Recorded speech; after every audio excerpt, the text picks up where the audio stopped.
If you're a real estate agent that is wondering, how am I going to take AI and utilize it in my business to create efficiencies and do more business? This is the video for you. Jason Pantana and I are going to go through and he's going to share with us exactly what's working right now for agents. And I know it's going to help you do more deals. All right, this is an interview that I've been excited about for a couple of reasons. First off, let me just say this. Nobody is doing AI, especially an understanding of how to utilize it as a real estate agent, than Jason Pantana. He is with us today, and I have prepared. Jason, last night when I was getting ready, I was thinking about this and I was kind of preparing a little bit. I actually pulled out a tennis ball and just started, because I know I'm going to take a ton of notes. And so I just want to encourage everybody that's watching this, just be ready, get your pen and paper ready, because nobody's dropping bombs as far as opportunities for you to apply things in your business with AI better than Jason right now.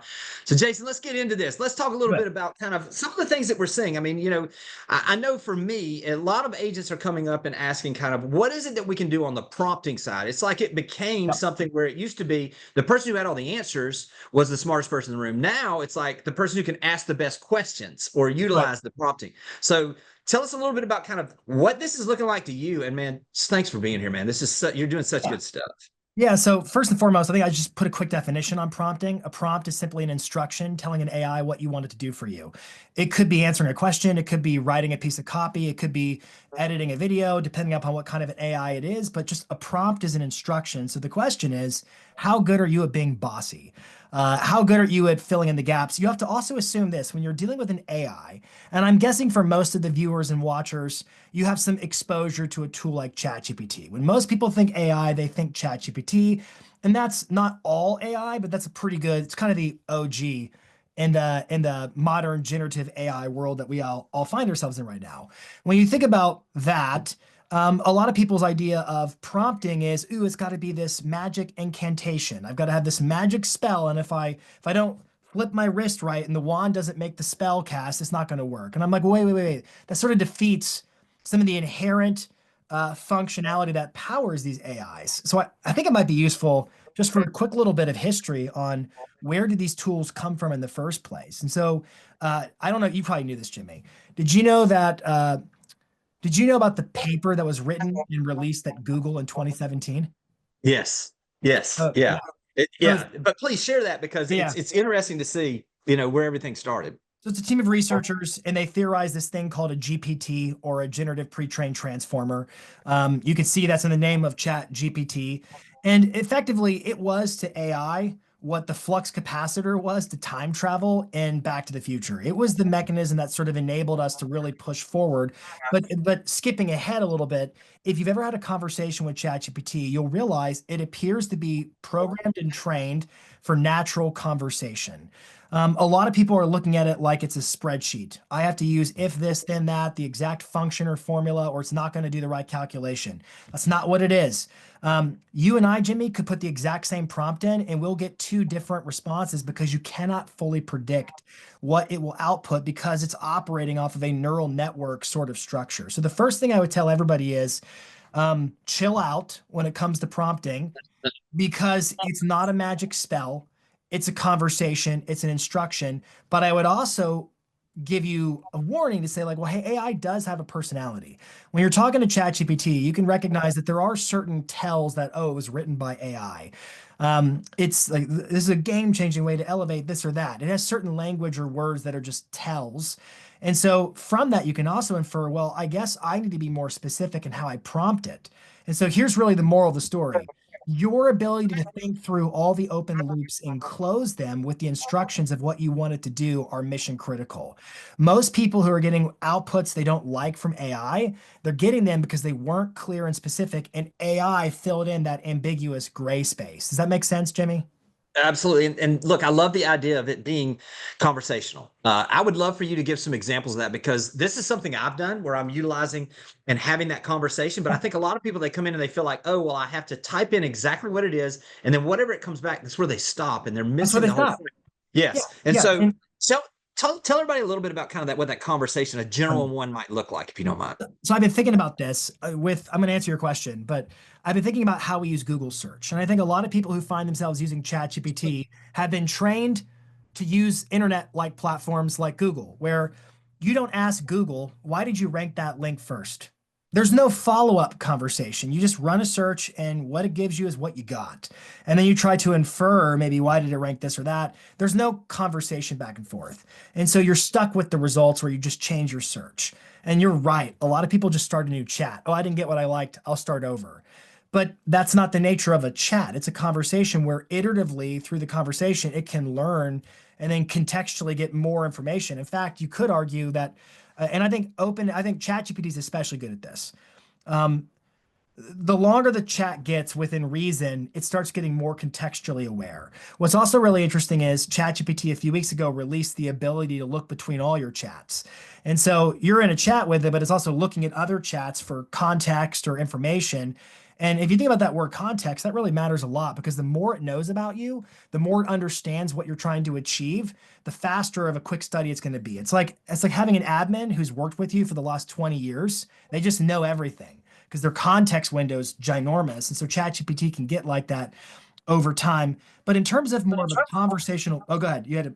Were you jumping in? No, that's exactly what the only thing I was gonna say is that's the thing people forget is it is chat GPT. It should be a chat. It should be a conversation going Yeah. back and forth. So no, please keep on going because I mean this Yeah. is exactly what I wanted to make sure is I think when I first started, I came in with a Google mindset, a search mindset, and it took time for me to understand that I shifted from the Yep. Google mindset to that chat conversational type of time. Right. So I love the way that you're heading with this. So I lead a program. It's a training membership called AI Marketing Academy, and in that academy, we have lots of ongoing trainings, lots of prompts, lots of resources, and so it's a membership training. But we recognize a lot of our members feel like they have no knowledge when they come in, so we have what's called AIM Essentials. AIM stands for AI Marketing, so AI Marketing Academy Essentials. And it's an 8 session starter course that just gets you up to speed on AI. We go through explaining the key terminology, the technology, and it's for people who just need the absolute basics before they can really engage with some of the more detailed, sophisticated applications of AI that we get into. However, inside this essentials, we go through a prompting formula specifically for how do you prompt AI for making content? Maybe you want to write a caption for social media or a blog or something like that. And one of the techniques we utilize is, hey, after you've told AI what you want it to do with as much absolute specificity as you can possibly conjure up for yourself, you have filled in every little nook and cranny. We use what's called a punch holes prompt. And a punch holes prompt is at the very end, you say, hey, before you complete this task, what questions need to be addressed to give you better clarity about what I'm trying to accomplish? Where do you feel like you might fill in on your own instincts because I didn't give you instruction? Just any kind of, and again, it's not a magic word. It's just a question along those lines that before the AI completes the task, it's going to tell you the parts of the job that you have not fully closed the loops on. And then all you have to do is conversationally close the loops. So I think that's a really big takeaway for everybody. It's just talk to it like you're talking to your admin. You give it a task. Hey, do you understand the task? What don't you understand? They give it first pass. You give it feedback and you make critiques and say, no, less like that, more like that. And then over time, you're going to watch it get better and better and better and better. And that context window is getting bigger and bigger and bigger. And so the next time you go to write a social media caption or a video script or an email campaign, it's just bam, it gets you really quick and it moves at your pace and it sounds like you more and more. Does that make sense? Yeah. No, it does completely. And this is what I'm finding, obviously, for me is, I mean, when I first started out, like you say, it had all of these, these words that this accent would never say. You know what I mean? And so it was literally like, I was like, I mean, and so it began to change and adjust as we went along. And then obviously those things, I will tell you that, you brought up the conversational side and as far as the voice mode, that has been one of the biggest advantages I found is that as I'm talking and it's where I'm having a voice mode chat, it feels more and it's easier for me to get into I guess you would say, just a more conversational type of tone. Yeah. Yeah, Yeah. you're in a fluid state. Some people think better typing, but most people don't. Most people we're wired to talk. That is how Right. we communicate. And so if you're in a brainstorm mode, whether you have the mobile app or you're using the website or the desktop app, whatever you're using to access, for this case, ChatGPT, that little sound wave icon for voice mode is an absolute game changer. And what's incredible is we focus on it a lot. In fact, when the big NAR settlement came out a little over a year ago, from the time we're recording this, we were the first. We started using advanced voice mode with ChatGPT to train and practice dialogues on what was going to be a very critical conversation for agents when they were talking about the buyer agency terms.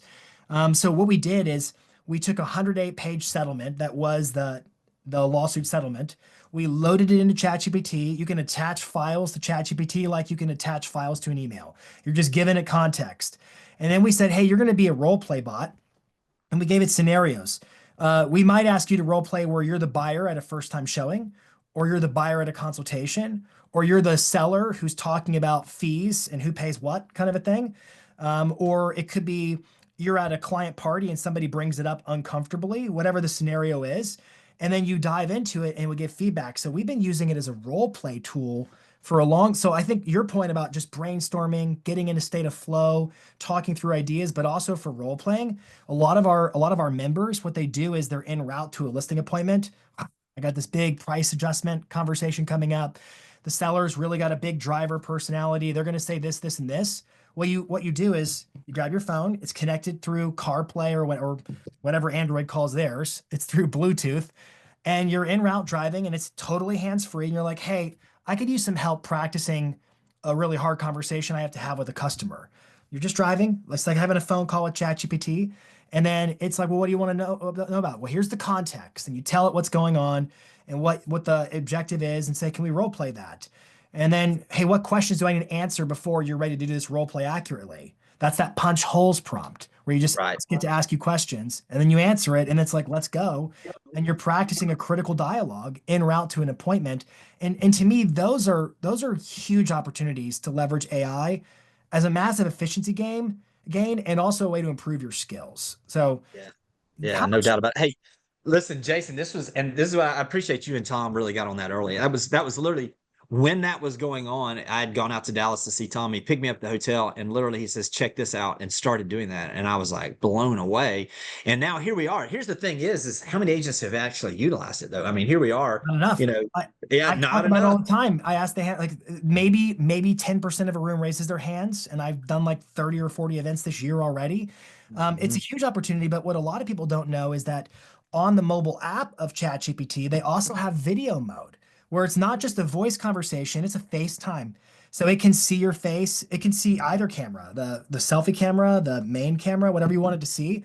And what's also interesting about ChatGPT is this is probably TMI, but ChatGPT is not just one AI model. It's multimodal. So there's behind the scenes, behind the curtain, there's a lot of different moving parts happening. And so there are actually AIs inside of ChatGPT that don't just transcribe your words and analyze the meaning of your words as if it's a transcription. They're actually listening to the way you say the words. They can hear, like you could ask ChatGPT in a voice mode, say, what do I really mean based upon the way I say these words? And then you could say something, but say it with a tone that doesn't match what you're trying to say. And it will understand the intonation, the inflection. And so if you put that into a role play, my gosh, and then video mode, it can tell if you're happy or sad. So you can actually ask for feedback. I'm prepping for a listing appointment. And you go through the whole dialogue. What's your feedback for me? You should smile more often. And so the ability to use these tools to sharpen the axe, to get more efficient is just AI is the biggest innovation since electricity. It's bigger than the internet. That's what Seth Godin said, and he's spot on. Yeah, I agree. Hey, what I love also about AI Marketing Academy, one of the things is I think sometimes when there are certain prompts that I mean, look, it needs to be a lot longer. It needs to be very detailed. And one of the things I appreciate is inside the Academy is some of those that just copy and paste type of situations. If you don't mind, I'd love for you to share some of that because look, on a day-to-day basis, I'm doing the conversations constantly. You know what I mean? I'm prepping as I'm coming to the office on what the day is. I'm going through and I'm utilizing it for social media posts. I'm brainstorming ideas. But then there's certain times where I have specific tasks. You want to speak a little bit to that and kind of, there's so much you could say. So let's help me make sure I cover all these things. Let's talk about ChatGPT projects. Yeah. Let me jump inside the Academy and show you some prompts that we're using. And then I'd like to introduce to your audience too, there's a term called zero-shot prompts. So it's sort of a prompt engineering term. And a zero-shot prompt is basically a super detailed multi-step prompt where it's a lot of text and you're using it to perform some wild thing. And it's going to just in one shot, a zero shot, the AI is going to go from start to finish on the whole thing you wanted to do.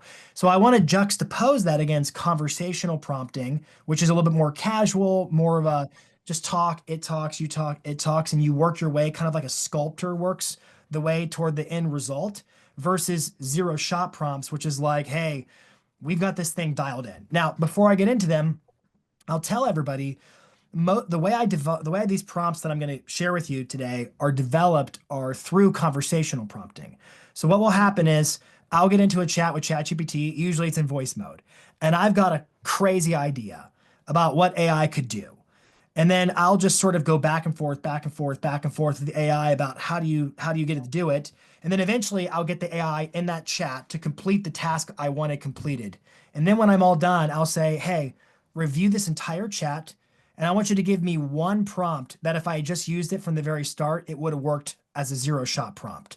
And so now it has the whole context to go back and then help me write an incredibly intricate, detailed prompt. When does this matter? Well, it matters when you're doing a marketing maneuver over and over and over again. So a lot of people are using ChatGPT for one-off stuff, but what's the stuff you're doing on a recurring basis? Well, you're writing blogs, you're writing emails, you're writing social media captions, you're writing video scripts. These are marketing tasks that are happening on a recurrent basis. This morning I was working on Facebook ad campaigns. It helped me write the copy, it helped me write the headlines, it helped me write the CTAs. And so it's going through all that stuff with me end to end to get it absolutely dialed in. And, this is just a little aside, but it's like, it's not just one caption. I mean, ads, you can have 5 variations. And so it's doing all that work for me to get a way better result. One of my slogans is more, faster, better. So AI should help you do more than you're currently doing. It should help you do it faster and save you time. And it should help you make it better than if you weren't using AI. So, one more thought for you on these before I show you some of these zero shot prompts is why are we doing it? I think a lot of people are very impressed by the notion of AI. It's awesome. AI is incredible. AI is going to be in everything we do. Bill Gates had a comment where he said that every business has to figure out what it's going to do to integrate and basically retrofit its existing operations, workflows, marketing, sales, procedures with AI. So what I want everyone to think about for a second is this isn't AI general, because there's going to be AI for health, AI for sales, AI for marketing, AI for all these different specific nuances. My focus is on how can AI drive your marketing? That is specifically where I'm aiming my effort. Otherwise, you become very general and it's not necessarily helping move the needle in your business. So I want to be clear. My focus is on helping you get more listings, get more buyers, advance your marketing so you can win in your business. And how can AI be a driver of that while saving you time in the process? So nothing that we're doing in terms of these zero shot prompts is just for kicks and giggles. It's designed to perform a specific marketing task that has impact and value in your business. I'm going to share the screen real fast. This is just inside the Academy. So if you're listening, you might want to make a little bookmark to go watch this at some point. So in the Academy, you have a profile where you access all the stuff. And I can talk to you about it. There's the Essentials course, and you can just kind of click through like a YouTube playlist and do the course. All the prompts are stored in here and everything. And then every month, what we do in the Academy is we tackle a specific marketing focus and we AI-ify that part of your marketing. So like January, we were talking about this may sound technical. It was all about how Claude can help you code emails, make reports for sellers, do data analysis. It was all about that. February, it was all about eye contact correction. How can you make videos that sound like you, but just really turnkey the process? March, it was all about podcasting with AI.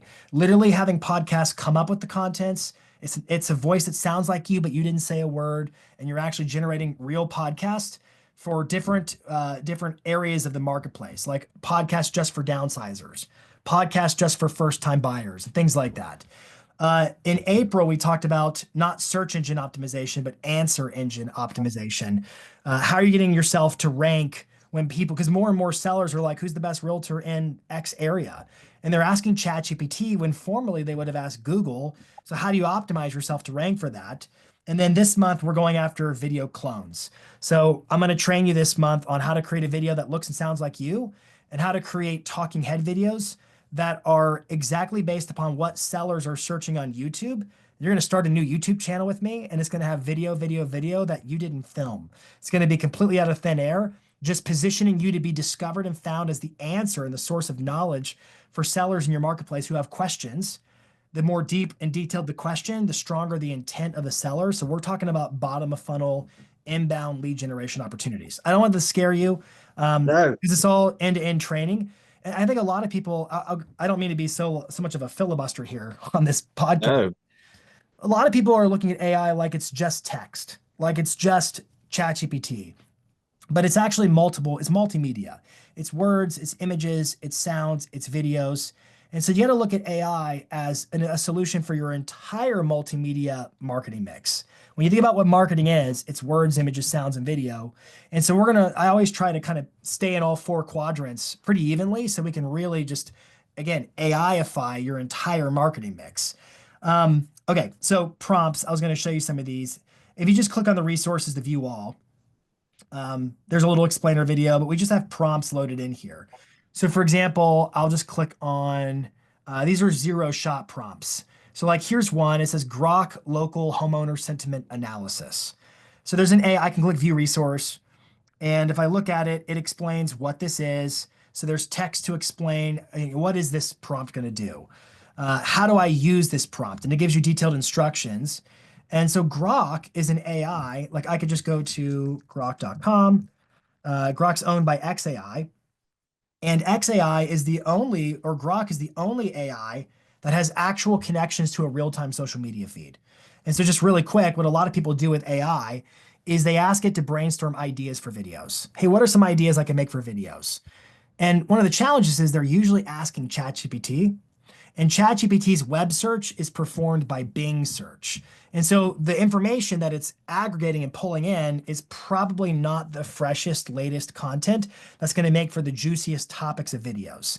But with Grok, you can say, hey, what are people tweeting about real estate in my market? And it will geographically go find their tweets about what are they feeling or talking about or thinking about. And so your ability to kind of be on the leading edge of people's thoughts related to real estate in your marketplace and create super timely videos by doing research on Grok is incredible. Grok otherwise is pretty much the same thing as ChatGPT. It's a chatbot. Most of them are just chatbots. So like if you go in here and you just grab this prompt, I'll click copy, and it's a super detailed prompt. If you want me to get technical, everything's written in Markdown. How technical do you want me to go on this? Oh, yeah, let's get technical because I think, well, the good news is if somebody doesn't want to get technical, like you say, they can just copy this and paste it exactly here. But I love the concept of understanding why. Yeah, please. So for zero-shot prompting, which again, zero-shot is I've got a really crazy marketing initiative and the AI is gonna do a whole lot of stuff at once. So it's very involved. We use Markdown because when you put your prompt in ChatGPT, it can't distinguish between bold text or lists or headings. But all these symbols indicate that's a title or that's a heading or that's an H2 tag or an H3 tag. And so your ability to convey meaning in terms of structurally how is your prompt organized when it's written in Markdown really helps. You don't have to know how to do it. To be honest with you, I have AI, hey, put this in Markdown for me. And then it helps me get it in Markdown. I say, no, that should be a heading. That should be a this. Okay, great. I get it where I like it. And then I put it inside the Academy so that you just literally, all you have to do is click copy and you go to Grok and then you just paste it and then boom, your prompt's in there. And then you just click deep search. And then I think this one was for Franklin, Tennessee. So you would change the area and then I just click go and it's going to start thinking and getting to work, doing its deep research. It will look beyond some of the tweets too, but it's going to give me a ridiculously insightful understanding of what are locals in my marketplace thinking and feeling about real estate, sellers in particular, so that I don't sound tone deaf in my videos or market updates, and I can be in sync with who they really are. I'm a fan of the book Exactly What to Say, Phil Jones. Yeah, so good. Great book. And in it, he talks about perspective. If you want to show somebody that you know them, he has that phrase, show me that you know me. You have to begin speaking with a line that creates perspective, where they're like, that's right. Yeah, that's me. And so having perspective of who your seller is My goodness, I can do it lickety split with one Yeah. prompt. Let AI go find that data for me so I can sound informed. If I Yeah. jump back in, there's a ton of other stuff in here. Look at this thing, it's still going.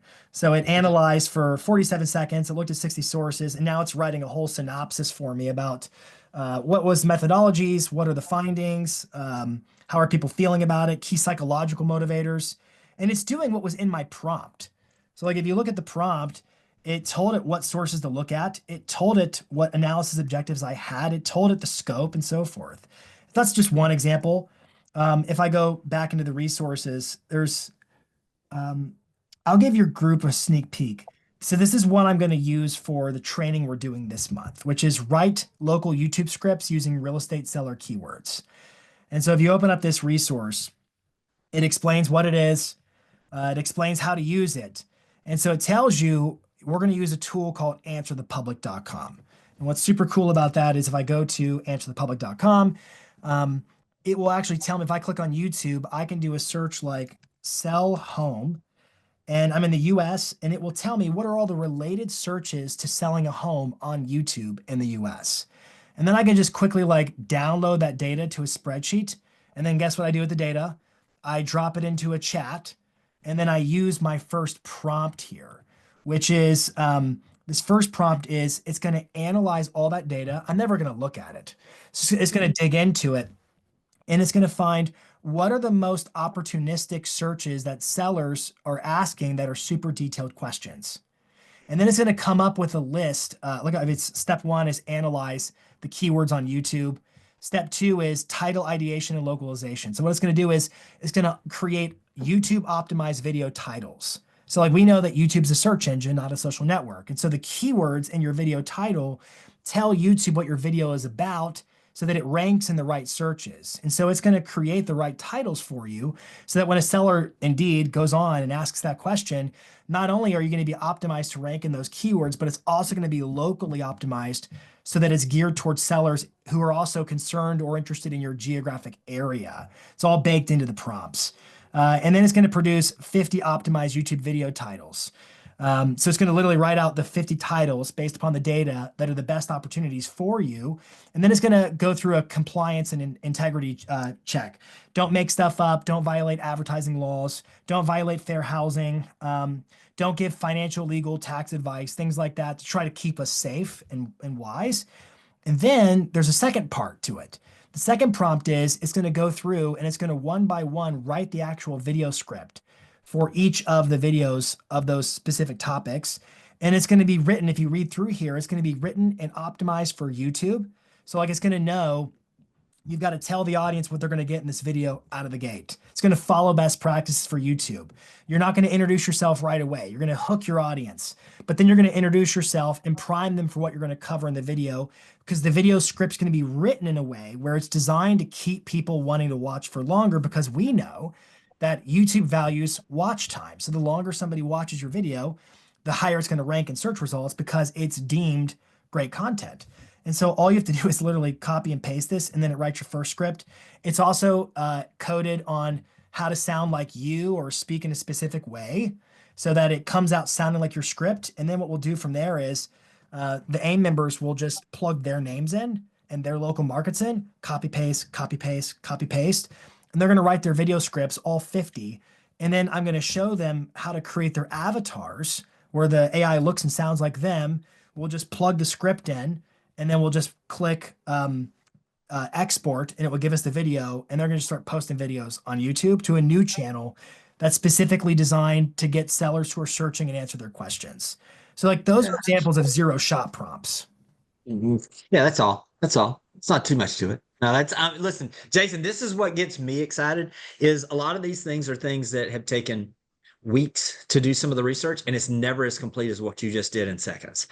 This is what the beauty of this. And obviously AI Marketing Academy, but we're just getting started, man. I mean, look, this is the thing. This is what is so amazing is the agents that lean in now, the agents that train and learn and study that. I will tell you, just like that one prompt that you just gave, that is worth the price of admission for everything with AI Marketing Academy. That is one of those where literally that YouTube channel I'm telling you, I'm teaching this every day to agents. It will generate business for you. It It will will. generate market awareness of who you are. It will put you at the top of search. Those are the type of things that we're trying to figure out as quick as we can.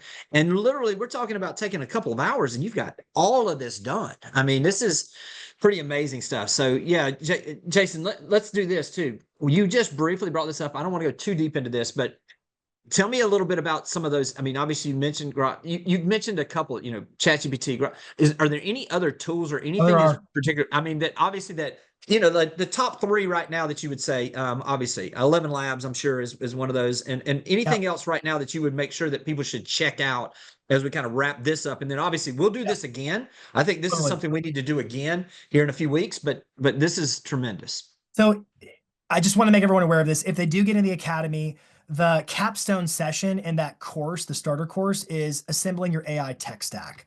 And so I do think it's really important to figure out your tech stack. A lot of people are like, am I going to be paying as much in subscriptions as I do for TV streaming? Because we pay for YouTube TV and for Hulu Right. and for Netflix. And it's like, how many things am I paying for? And so that specific class is designed to help you figure out, okay, if I break down AI into AI that produces words, AI that produces images, AI for working with videos, AI for working with sounds, what's my tech stack look like? So we organize it in a way that is economical. So I have tools for different jobs. When it comes to my large language models, which are the chatbots basically, my main one is ChatGPT. I use it for most tasks. However, I have a couple others I use for specific tasks. Anything involving either coding, that could be like writing HTML code, or analyzing data. If I'm feeding it MLS data and I want some analysis, anything like that, I'm using Claude. So Claude AI, CLAUDE. They're a large language model just like ChatGPT, but they just really do well with code. I have it. It writes all my formulas for spreadsheets. It helps write app scripts. I mean, the stuff I've been able to, I'm not a coder, but the stuff I've been able to code with Claude has been absolutely insane. Literally, I was talking to one of our members of AI Marketing Academy. He's in his 70s. He had this really complex web need that his developer couldn't do. Claude did it. Claude told him where to paste the code. He did it, and it fixed this problem for him in about 30 minutes or less. And so we're at the point now where it's like it's like the end of your learning curve. All you have to do is be curious and ask, hey, how do I do that? And it will just tell you how to do it. Um, the second thing the second tool I would say that I use for specialty purposes is Grok. I use Grok for research. I find that Grok is really good at scouring the web and bringing in data and research, and it also has that social media factor where it can bring in tweets. So I find it's really good for research. Some people really like Perplexity for research. I would probably choose Grok, but I'm not here to split hairs about it. So in terms of ChatGPT alternatives, I've got Claude and Grok that I'm also using. Some people use Gemini. It's great. I don't have any qualms with it. It's great. Other tools I use a lot. For video, I'm using CapCut and Captions a lot.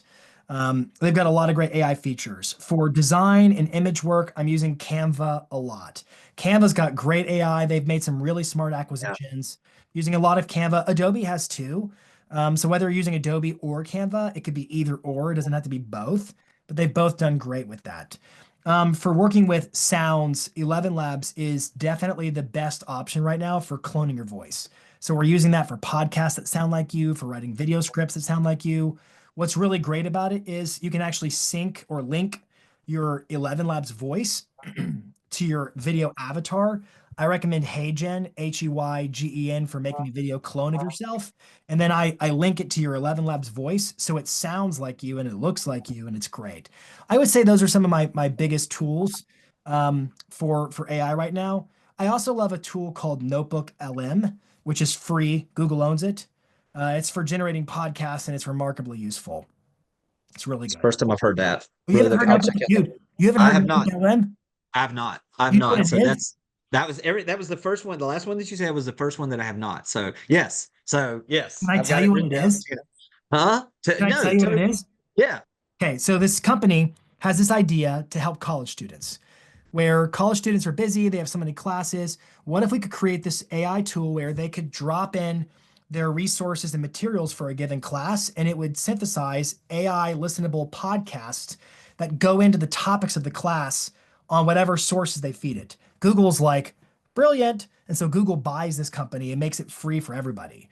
It's actually built into Gemini. So if you're using Gemini, you don't have to go to a different tool. You can just do it straight in the chat.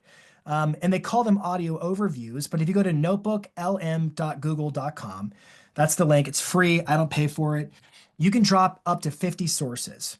And so what I do, so I want you to imagine this. Imagine you're a real estate agent. You've got your database and you're thinking the problem with market update types of content is it's too general.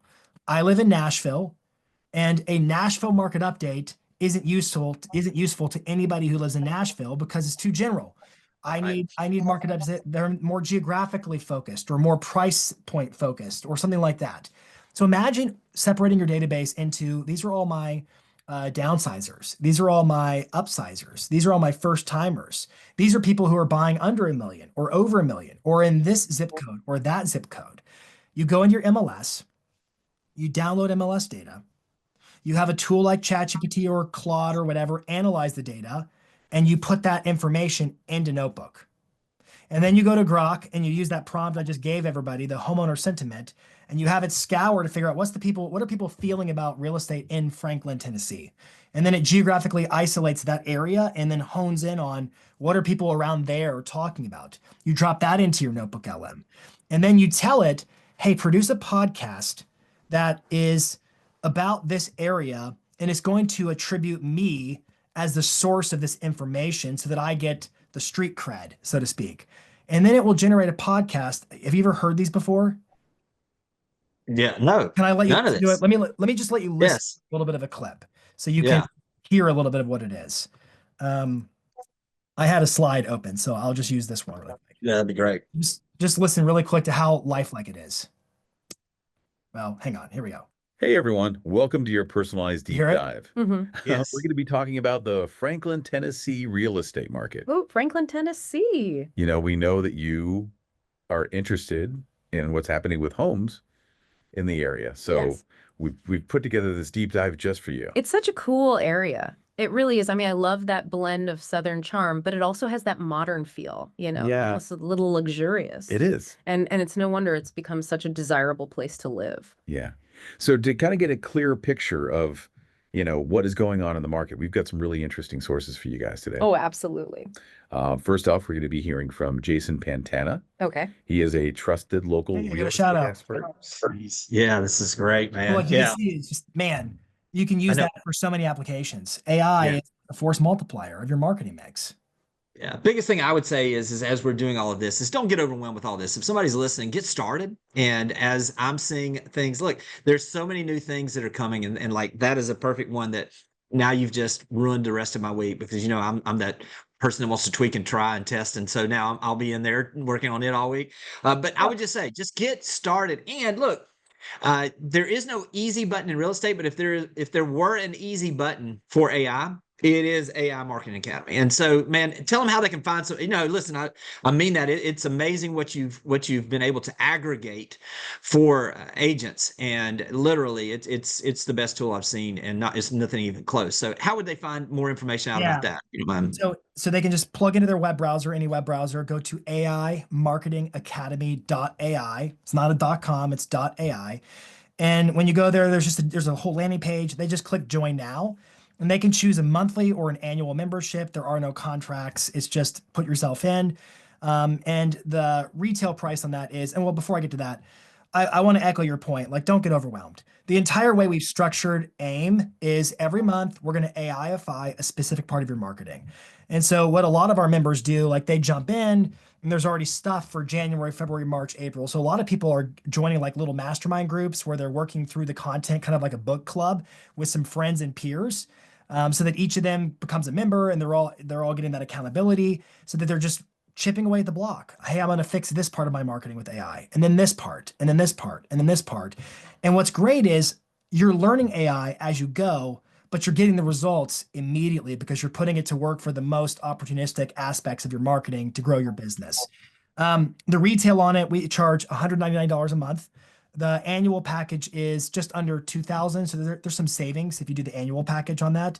However, we are on a race to our first 1,000 members. And so I'd love to offer your audience a half off coupon code if they're interested. Come on with it. Yeah, so it's just when you go to checkout, there's a little put your promo code in. And if you plug in this promo code, it's AIM50 off. AIM50 off. OFF. It's all one word. I think it will automatically make it uppercase, but it's uppercase. Just hit apply and you'll watch the bill drop from $199 to $99.50. And it's not just the first month, it's half off forever as long as you retain membership. So it's kind of an early bird special. Anybody who's there before we hit that 1,000-mile marker, we want to get the Academy to a right community of people who are all equally minded about how do we scale, how do we grow, how do we succeed with AI. I was on a podcast a while ago, and the guy asked me, the interviewer said, "Do you think AI is going to replace real estate agents?" And I said, "No." And I said, and my basis for saying that is I've been in real estate. I got in real estate in 2010. And I kid you not, from the moment I started, everybody's been terrified of disruption and displacement. And every new thing that's ever come out freaks the entire industry out. This is the end of real estate agents. And every single time the agent prevails as the best solution for consumers, every time. But I did say the biggest threat in the near present and future is to the agent is another agent who is enhanced and empowered with AI. AI is not going to replace an agent, but an agent who's scaled and operationalized with it is going to just absolutely leave everybody in the dust. The bullet train's moving, and it's like, get on the bullet train or be left at the station. That's really where we're at right now. Yeah. No, it's such good stuff. And I will say this as we wrap up. If you're not following Jason on Instagram, go do that. I mean, it's literally the stuff you're putting out is great, man. I just appreciate everything you do for the industry. And check everything out. Go over there, check out the website, follow Jason. I know that you're going to get some value out of that. Let him know how much you appreciate this, and we'll talk to you guys soon. Thanks for watching the video. I specifically chose the video below for you because it builds on the one you just watched. I hope it's helpful, and I'll talk to you soon.